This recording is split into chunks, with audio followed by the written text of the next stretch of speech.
Welcome students. आज हम exercise 2.1 की क्वेश्चन नंबर 5 से शुरू करते हैं। क्वेश्चन नंबर 4 तक हमने लास्ट वीडियो में किया था। क्वेश्चन नंबर 5 है हमारे पास कॉस इनवर्स -1/2 का मुख्य मान हमें ज्ञात करना है। जो हमारा इन्वर्स ट्रिग्नोमेट्रिक फंक्शन का फर्स्ट वीडियो था उसमें मैंने एक आपको तरीका बताया था कि मुख्य मान क्या होंगे। तो मैंने बताया था कि साइन के लिए साइन, कॉसेक और टेन, इन सब के मुख्य मान इन जनरल -π/2 से π/2 है ना। साइन का तो क्लोज इंटरवल में होता है, कॉसेक का भी क्लोज में होता है।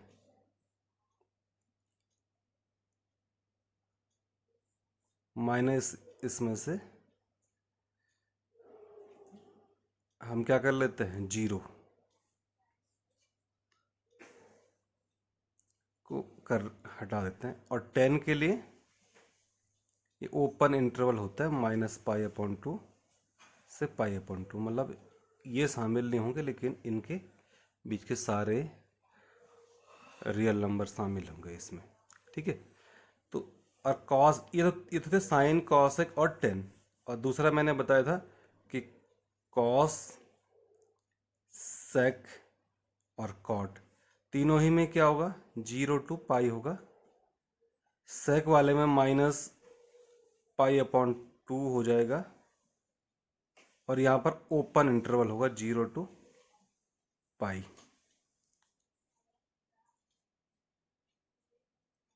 ठीक है, ये ध्यान रखना है। साइन, कॉसेक और टेन के लिए जो मुख्य मान प्रिंसिपल वैल्यू आएगा इस तरह से, हम एक इनका लगभग एक जैसा है। और कॉस, सेक और कॉट के लिए ये लगभग एक जैसा, थोड़ा डिफरेंस है। डिफरेंस देख रहे हैं आप कि ये तो क्लोज इंटरवल 0 to π है, यहाँ पर भी क्लोज इंटरवल 0 to π है, लेकिन -π/2 नहीं है इसमें सेक वाले में, और कॉट में ये ओपन इंटरवल है। ठीक है, तो इसको सॉल्व करने के लिए इसको हमने बोला माना cos inverse -1/2 is equal to y. हमने इसको लेट माना ये है। ठीक है, तो हम इसको क्या लिख सकते हैं, कॉस वाई बराबर -1/2। अच्छा, और इसको हम लिखेंगे -1/2 कब होता है कॉस का वैल्यू, ये हमें ध्यान होना चाहिए, है ना। कॉस π/3 पर बताया था ना कि कॉस का जो हमने कई तरीके हैं याद करने के। एक तो मैंने बताया कि घटते हुए क्रम में होते हैं, मतलब कॉस 0 का मान 1 होता है और कॉस 90 का मान 0 होता है। तो ये घटते हुए क्रम में है, तो यानी कि 1/2 किसके ज़्यादा नज़दीक है, 0 के नज़दीक है, तो इसलिए क्या आ गया है, -cos π/3। लेकिन ध्यान देना है कि ये y किस में होना चाहिए, ये होना चाहिए, देखो 0 to π इसका मेन वैल्यू है, प्रिंसिपल वैल्यू है कॉस का। तो फर्स्ट में तो ये हो नहीं सकता क्योंकि फर्स्ट में सारे पॉजिटिव होते हैं। इसका मतलब ये कहाँ होगा, सेकंड क्वाड्रेंट में। तो सेकंड क्वाड्रेंट में कैसे दिखाएं, तो जब भी ऐसी सिचुएशन आती है तो हम इसको लिखेंगे कॉस पाई -π/3, इस सेकंड क्वाड्रेंट में दिखाना ना। तो ये आ जाएगा हमारे पास कॉस 2π/3। यहाँ से क्या मिल जाएगा हमारे पास, y बराबर कॉस इनवर्स -1/2, है ना, ये हमने माना था। और लेकिन ये कितना, इसका और इसका हमने कंपैरिजन किया तो ये आ जाएगा 2π/3। तो ये हमारा फर्स्ट क्वेश्चन का सॉल्यूशन।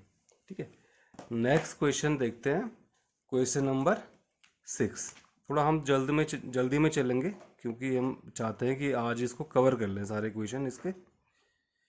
क्वेश्चन नंबर 6 है,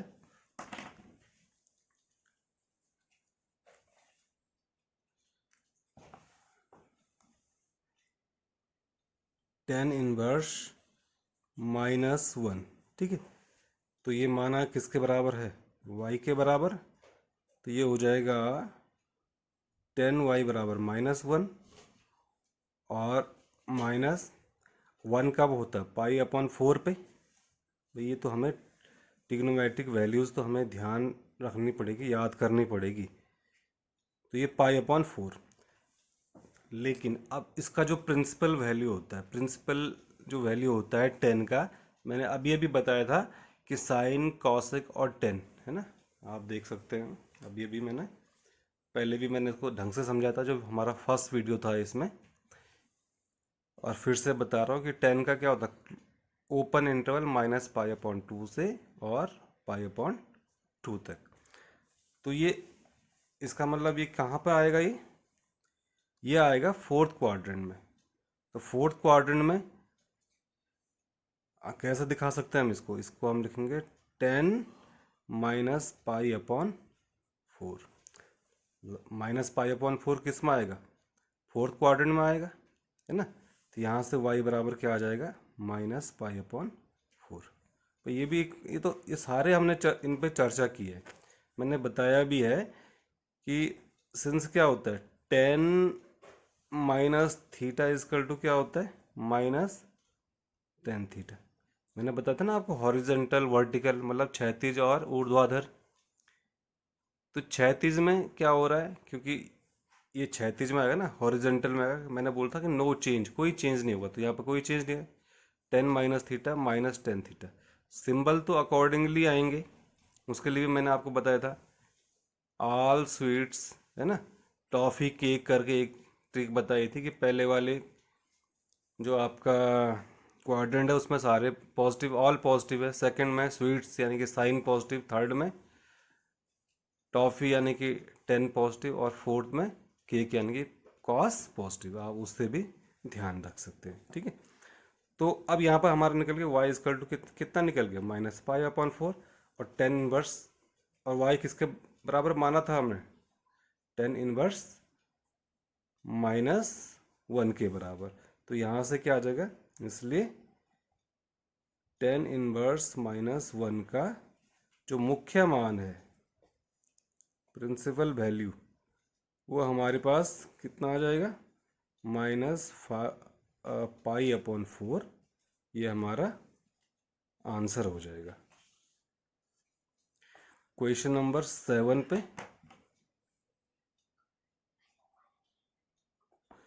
क्वेश्चन नंबर 7 है,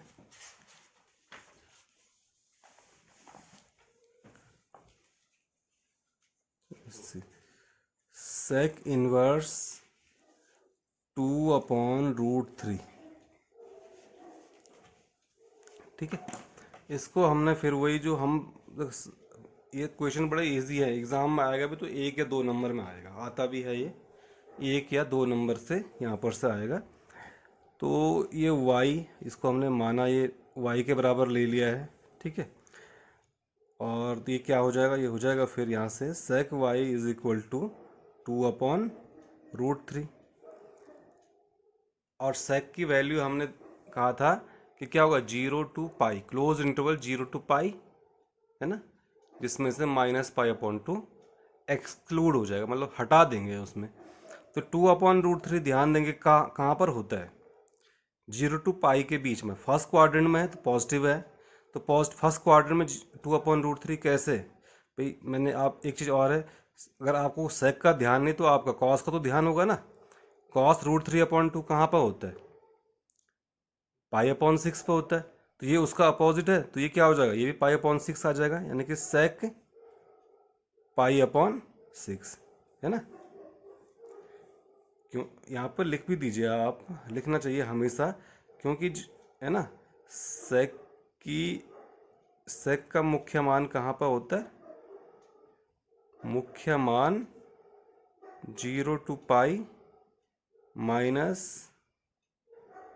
पाई अपॉन 2 में, ठीक है।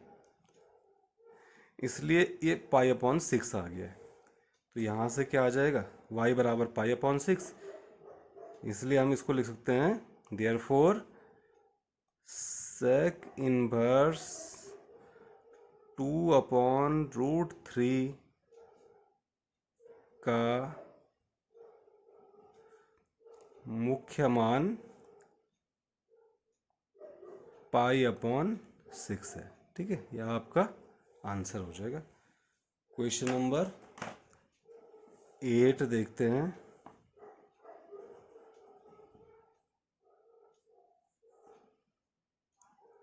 और ये आपका है कॉट इनवर्स √3। फिर सेम है, इसको भी हमने y के बराबर ले लिया है। ठीक है, तो ये हो जाएगा यहाँ पर से कॉट y इक्वल टू √3। और कॉट का भी जो मुख्य मान होता है क्या होता है, ऊपर इंटरवल 0 to π, और 0 to π मतलब फर्स्ट क्वाड्रेंट और सेकंड क्वाड्रेंट। तो सेकंड क्वाड्रेंट में तो कॉट निगेटिव होता है, तो ये फर्स्ट क्वाड्रेंट में कहाँ पर √3 होता है, तो ये होता है कॉट π/6 पे। देखो कॉट का वैल्यू अगर हमें ध्यान नहीं है तो हमें 10 का, तो हमने कहा था कि हम साइन कॉस और 10 के ध्यान रखेंगे, तो हम ऑटोमेटिकली उनके जो अपोजिट हैं जैसे कॉस एक्स सेक और कॉट के हम पता चल जाएंगे। तो कॉट का √3 तो 10 के लिए यही सेम वैल्यू क्या होती, 1/√3 होती ना। तो 1/√3 10 कब होता है, 10π/6 पे। तो इसका मतलब √3 कॉट के लिए ये कॉट π/6 पे हो जाएगा। और क्यों होगा ये, क्यों लिया हमने यही लिया, चूंकि इसका जो मुख्य मान होता है, मुख्य मान कहाँ होता है, ये होता है 0 to π, ओपन इंटरवल 0 to π। किसका, ये होता है कॉट का। कॉट का मुख्य मान होता है 0 to π में। ठीक है, इसलिए हमने इसके बीच में लिया है। तो यहाँ से क्या आ जाएगा, इसलिए अर्थात y बराबर π/6। तो cot inverse, therefore cot inverse √3 का मुख्य मान π/6 है। ठीक है, ये हमारा इसका आंसर हो जाएगा। क्वेश्चन नंबर 9 है कॉस इनवर्स -1/√2। इसको हमने माना y के बराबर ले लिया है। ठीक है, तो ये हो जाएगा हमारे पास कॉस y बराबर -1/√2।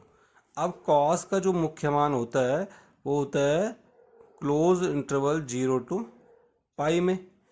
अभी फर्स्ट क्वाड्रेंट में तो हो नहीं सकता है ना, पहले तो 1/√2 को लिख लेते हैं कितना आया। ये होता है, अगर आपको डायरेक्टली आपको पता चल जाता है कि 1/√2, अगर सेकंड, क्योंकि फर्स्ट में तो सारे पॉजिटिव हैं, है ना। अगर हमें सीधे सीधे पता चल जाता है कि ये किस में आएगा, सेकंड क्वाड्रेंट में आएगा, लेकिन कितने रेडियन पे है, तो आप जो तरीका डायरेक्ट भी लिख सकते हैं, डायरेक्टली भी आप लिख सकते हैं। और आपको डायरेक्टली पता नहीं चल रहा है, आपको माना पता नहीं है कि सेकंड क्वाड्रेंट में कॉस का वैल्यू -1/√2 कितने पर होता है, तो इसके लिए जो तरीका मैं बता रहा हूँ ये थोड़ा एक स्टेप बढ़ जाएगा इसमें। तो इसमें क्या होता है, ये हम इसको लिखेंगे कॉस, देखो π/4 का वैल्यू होता है 1/√2, और माइनस को हमने ऐसे रहने दिया, सिर्फ हमने ये लिखा है ये कब होता है कॉस π/4। लेकिन हमने तो इसको माइनस को भी हटाना ना, और सेकंड में भी लेना है, तो हम इसको क्या लिखेंगे, कॉस π-π/4। और ये हो जाएगा हमारे पास कॉस 3π/4। अब ये बताइए क्यों ऐसा क्यों लिखा हमने, क्योंकि हमें पता है कॉस π-θ, ये सारे फॉर्मूले हमने बेसिक्स ऑफ ट्रिग्नोमेट्रिक जो हमारी एक सीरीज चली है उसमें मैंने सारे फॉर्मूले और कैसे निकले हैं और याद करने का तरीका सारे मैंने उसमें बताए हुए हैं। यदि किसी ने वो देखा नहीं है तो उसको देख लें एक बार, आप एक बार उसको देख लेंगे समझ लेंगे तो जीवन भर कभी भूलेंगे नहीं फॉर्मूला ट्रिग्नोमेट्री के। ठीक है, तो ये कॉस π-θ क्या है, माइनस कॉस थीटा, इस फॉर्मूले का हमने यहाँ पर अप्लाई किया है। तो यहाँ से हमारे पास आ जाएगा y = 3π/4, या हम इसको लिख सकते हैं देयरफॉर कॉस इनवर्स -1/√2 का मुख्य मान 3π/4 है। ये हमारा आंसर हो गया। ठीक है, क्वेश्चन नंबर 10 देखते हैं। Cosec inverse cosec inverse minus root two. ठीक, हमारा क्वेश्चन नंबर 10। फिर वही माना y के बराबर हमने इसको लिया, तो हम इसको क्या लिखते हैं, कॉसेक y बराबर माइनस रूट टू। अब कॉसेक का, और इसको हम लिखते हैं माइनस, रूट टू कब होता है कॉसेक का, देखो 1/√2 तो साइन π/4 का होता है ना, तो ये उसका उल्टा है, यानी कि कॉसेक π/4। ठीक, और हमें ये भी पता है कि इसका भी जो मुख्य मान होता है क्या होता है, -π/2 से और π/2 इसके बीच में होता है। तो ये इसको क्या लिख सकते हैं हम, इसको हम लिख सकते हैं कॉसेक -π/4। तो यानी कि y बराबर कितना आ जाएगा, -π/4। भाई हमने माइनस क्यों लिखा, क्योंकि इसका जो मुख्य मान होता है कॉसेक का मुख्य मान हम जो होता है वो क्या था, -π/2 से π/2, ये क्लोज इंटरवल है, और इसमें से हम क्या घटाते थे, हटा देते हैं जीरो, तो जीरो नहीं आएगा इसके बीच में, बाकी सारे वैल्यू के लिए ये सत्य है। ठीक है, अयो हमें फोर्थ में निकालना है, तो फोर्थ में भी ये हमने कैसे निकाला भाई, कि भाई हमने माइनस कॉसेक थीटा जो है ये होता है कॉसेक माइनस थीटा के बराबर। ठीक है, इससे हमारा ये आ गया। अब हम देखें y बराबर हमारा -π/4, और y कितना है, कॉसेक इनवर्स -√2, इसलिए हम इसको कह सकते हैं कि कॉसेक इनवर्स -√2 का मुख्य मान -π/4 है। ठीक है, ये हमारा आंसर क्वेश्चन नंबर 10 का हो गया। एक नंबर का सवाल आता है, आप डायरेक्ट भी इसको कर सकते हैं अगर आपकी समझ, जैसे जैसे आप सवाल करेंगे आपकी समझ बढ़ती जाएगी, और आप इसको आंसर सीधे सीधे भी अगर एक नंबर में आता है तो कर सकते हैं। क्वेश्चन नंबर 11 है, ये थोड़ा सा लंबा है, इसमें 2-3 ये हमारे पास है tan inverse 1 plus cos inverse -1/2 plus sine inverse -1/2। देखो, एक तरीका तो यह है कि हम इसको सबको अलग अलग वाई लेके कर रहे हैं, फिर सबकी वैल्यू निकाल दें। मैंने कहा ना कि जैसे जैसे हम आगे बढ़ेंगे हमारी समझ क्या होनी चाहिए कि हम इनको डायरेक्ट ही इसकी वैल्यू रख पाएँ। ठीक है, अब tan इनवर्स 1, और ये इसकी मुख्य मान होता है -π/2 से π/2, तो इस रेंज में -π/2 से और π/2 के बीच में tan इनवर्स का वैल्यू, मतलब tan का वैल्यू 1 कब होता है, tan का वैल्यू 1 होता है π/4। मैं इसको सीधे सीधे कर रहा हूँ, समझाते भी रहूँगा और लिखते भी रहूँगा। प्लस अब कॉस के केस में कॉस का जो रेंज होता है वो होता है 0 to π, क्लोज इंटरवल 0 to π, और 0 से पाई के बीच में कॉस का वैल्यू -1/2 कब होता है। चलो आपको ठीक है, नेचुरल है, ये सेकंड में होगा, सेकंड क्वाड्रेंट में होगा, सेकंड क्वाड्रेंट में आपको ध्यान नहीं है, लेकिन फर्स्ट क्वाड्रेंट में हमें ध्यान, ये तो ध्यान होगा ना कि 1/2 कब होता है। फर्स्ट क्वाड्रेंट में कॉस का वैल्यू 1/2 होता है π/3 पर, तो सेकंड क्वाड्रेंट में हम इसको क्या लिख सकते हैं, पाई माइनस π/3, क्योंकि भाई कॉस ये माइनस आएगा ना, इसलिए हम -π/3 होगा, तो -π/3 को हम पाई माइनस π/3 लिख सकते हैं। प्लस साइन इनवर्स, अब ये इसका जो प्रिंसिपल वैल्यू होता है -π/2 से π/2, और ये माइनस में इसका मतलब नेचुरल है ये फोर्थ क्वाड्रेंट में, और फोर्थ क्वाड्रेंट में ये देखो 1/2 फर्स्ट क्वाड्रेंट में होता है π/6 पे, और फोर्थ क्वाड्रेंट में जाके क्या हो जाएगा ये -π/6। इसको सॉल्व कर लेते हैं, सॉल्व करेंगे तो ये हो जाएगा π/4 प्लस ये हो जाएगा 3π - π यानी कि 2π, 2π/3 और -π/6।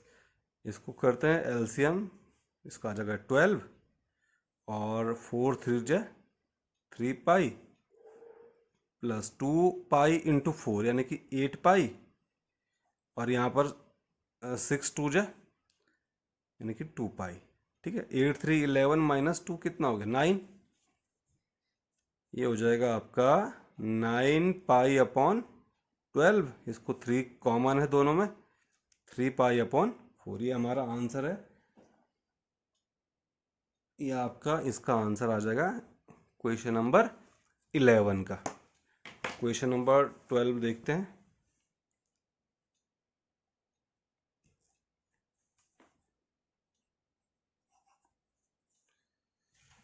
सेम क्वेश्चन है जैसे कि हमने 11 किया था। Cos inverse 1/2 plus 2 sine inverse 1/2। तो कॉस का 1/2 कब होता है 0 to पाई के बीच में, भाई पाई अपॉन 3 पे होता है ये, ठीक है। प्लस 2 साइन ये कब होता है, ये भी पाई अपॉन 6 पे होता है। तो ये pi upon 3 plus pi upon 3 ये आ जाएगा आपका 2 pi upon 3 answer question number 12 का। और 13 है हमारे पास साइन इनवर्स एक्स बराबर वाई। ये मल्टीपल चॉइस क्वेश्चन है। आप थोड़ा, मैं इसको बुक ले आता हूँ आप पे। मल्टीपल चॉइस क्वेश्चन है, ये इधर है। ये आप देख रहे हैं 13 क्वेश्चन। भाई ये तो हमारी प्रॉपर्टी तो हमने पढ़ा ही था, ये समझा। जब इसका जो कॉन्सेप्ट हमने पढ़ा था मैंने इसको अच्छी तरह से बताया था आपको कि साइन वर्स एक्स बराबर वाई, तो वाई कहाँ पर होता है, मतलब वाई की प्रिंसिपल वैल्यू है। तो वाई की प्रिंसिपल वैल्यू क्या होगी भाई, ये तो होती नहीं है। 0 to पाई तो सारा पॉजिटिव होता है इसमें। थर्ड वाले में भी ये नहीं होता है। अच्छा डी वाले को देखो जरा, ये थोड़ा आपको लग सकता है लेकिन ये तो ओपन इंटरवल में आ रहा है ना। हमने क्या बताया था, ये क्लोज इंटरवल होता है, मतलब इसमें पाई अपॉन 2 माइनस पाई अपॉन 2 और पाई अपॉन 2 भी शामिल होता है, लेकिन इसमें ये शामिल नहीं है। तो इसका मतलब हमारा आंसर क्या हो गया, बी हो गया। क्योंकि इसमें इस इंटरवल में ये माइनस पाई अपॉन 2 और पाई अपॉन 2 भी शामिल है, मतलब वाई में ये भी शामिल है और इनके बीच के सारे अन्य बिंदु भी शामिल है। तो हमारा जो इसका आंसर होगा वो क्या हो जाएगा, बी। 13 का आंसर हमारे पास बी आ गया। ध्यान दें 13 का बी है, ठीक है। और 14th क्वेश्चन है tan−1√3 minus sec inverse minus root का मान बराबर -2 का मान बराबर है। चलो इसको करते हैं, देखते हैं। तो इसका तो आंसर आप लिखेंगे बी है ना, आंसर हो जाएगा बी ऑप्शन। बी जो विकल्प है वो हमारा सही हो जाएगा। Question 14 tan−1√3 minus sec inverse -2, ठीक है। तो tan−1√3 इसका जो प्रिंसिपल वैल्यू होता है -पाई अपॉन 2 से और पाई अपॉन 2 में, इसके बीच में रूट ये कब होता है, टेन का वैल्यू √3 कब होता है, तो ये होता है पाई अपॉन 3। 10 60 पे जो है इसका मान √3 होता है, तो यानी कि पाई अपॉन 3 माइनस। अच्छा सेक इनवर्स -2, इसका जो प्रिंसिपल वैल्यू है 0 to पाई, 0 to पाई के बीच में होगा। और 0 to पाई के बीच में हम देखेंगे इसका वैल्यू -2 कब होता है। देखो मैं थोड़ा साइड में बताता हूँ। सेक थीटा बराबर 2 होता है, ये कब होता है, सेक पाई अपॉन 3 पे होता है, ठीक है। इसको हमने सेकंड में निकाला, यदि हम इसको -2 कर दें तो यानी कि ये हो जाएगा माइनस सेक पाई अपॉन 3 पे, और ये हो जाएगा सेक पाई माइनस पाई अपॉन 3। तो ये हमें सेकंड में लेना। सेकंड पाई में से अगर थीटा घटाएंगे तो सेकंड में आएगा। तो ये क्या आ जाएगा, सेक इनवर्स -2 को हम क्या लिख सकते हैं, इसको हम लिख सकते हैं पाई माइनस पाई अपॉन 3, और इसको करेंगे पाई अपॉन 3 और 3 पाई माइनस पाई यानी कि 2 पाई, यानी कि क्या हो जाएगा -2 पाई अपॉन 3। और इसको सॉल्व करने पर ये आएगा -पाई अपॉन 3। तो हमारे पास जो ऑप्शन है इसमें आप देखेंगे ऑप्शन -π/3 हमारा आया, तो ऑप्शन बी हमारा क्या हो जाएगा, आंसर हो जाएगा। तो ये प्रश्नावली 2.1 है, ये हमारा आंसर है इसका बी विकल्प, जो बी हमारे पास विकल्प है ये हो जाएगा। तो आज के लिए इतना ही। नेक्स्ट इसमें हम इसकी प्रॉपर्टीज़ पढ़ेंगे इन्वर्स ट्रिग्नोमेट्रिक फंक्शन की। तब तक के लिए अपना ध्यान रखिए। धन्यवाद।